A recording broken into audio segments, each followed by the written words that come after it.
Hello everybody, hey guys. So I'm here again with a Q&A session.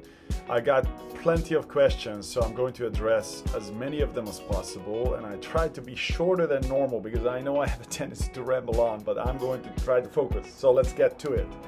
Naturally, these questions came in as a result of the past few uploads that I uploaded.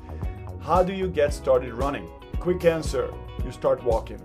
Now, why do I answer this way?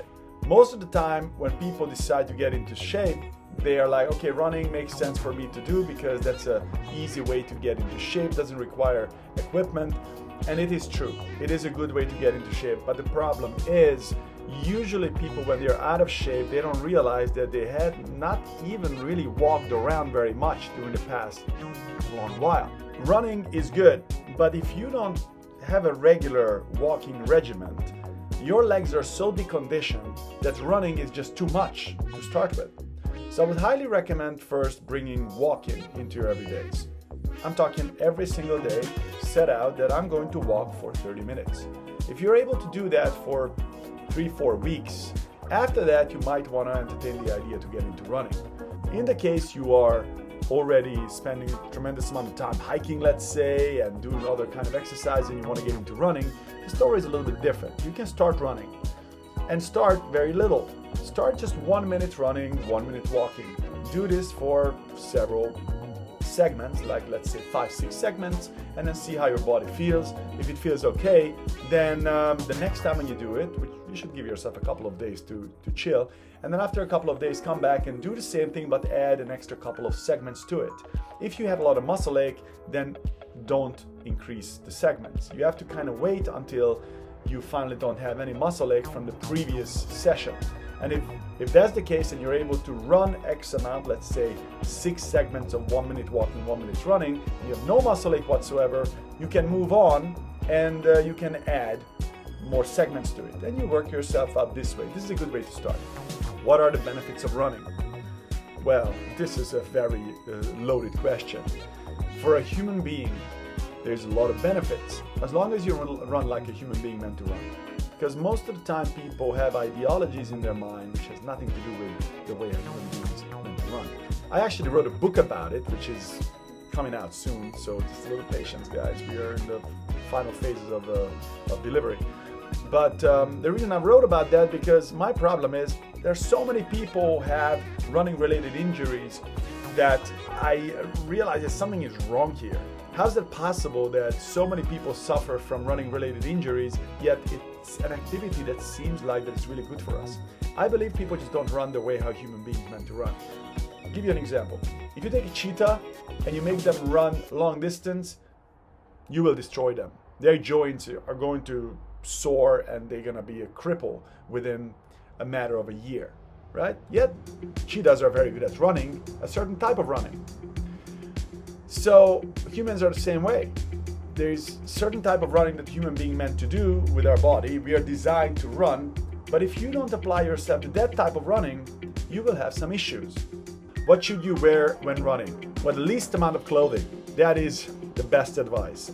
Wear the least amount of clothing you can manage. Now, when I run, I basically just have a pair of shorts on and that's that.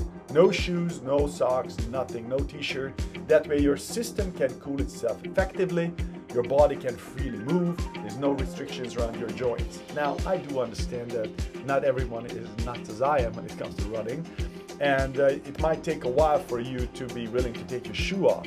So if you wear a shoe, just make sure you have a shoe which is big enough for you. Most of the time people choose too small of a shoe and the shoe suffocates your foot.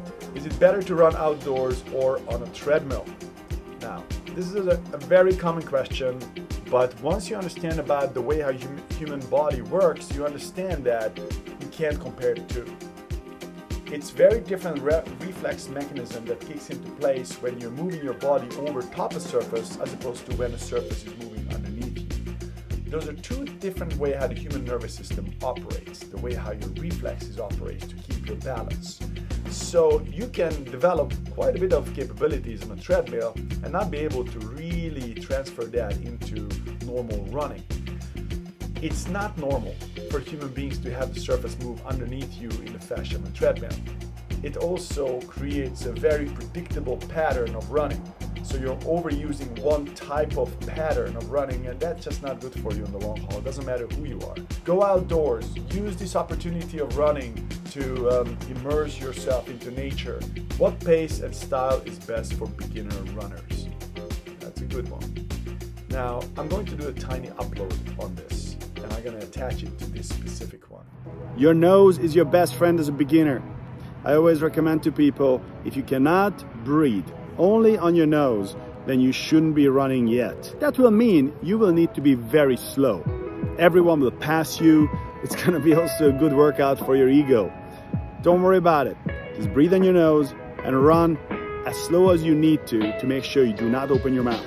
This will ensure many different things. You will not do too much too fast, which is simply the biggest mistake at the beginning for anyone who starts running. So listen to your nose. What is the best breathing technique? That's the last question that I'm going to answer for today. That basically ties in here. There is no best, but the most commonly used breathing for a human runner, in my humble opinion, is nose breathing. You need to be able to breathe on your nose during most of your running. That doesn't mean you can't switch into mouth breathing time to time if you go incline and it gets very steep, or if you do like a sprinting type of training. Of course, you're going to switch into different type of breaths.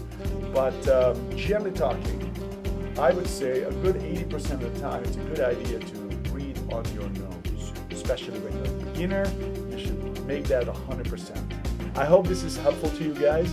Thank you for the questions, and please shoot us more. Please like and subscribe and share this with whoever you believe would benefit from it. Take care. Ciao.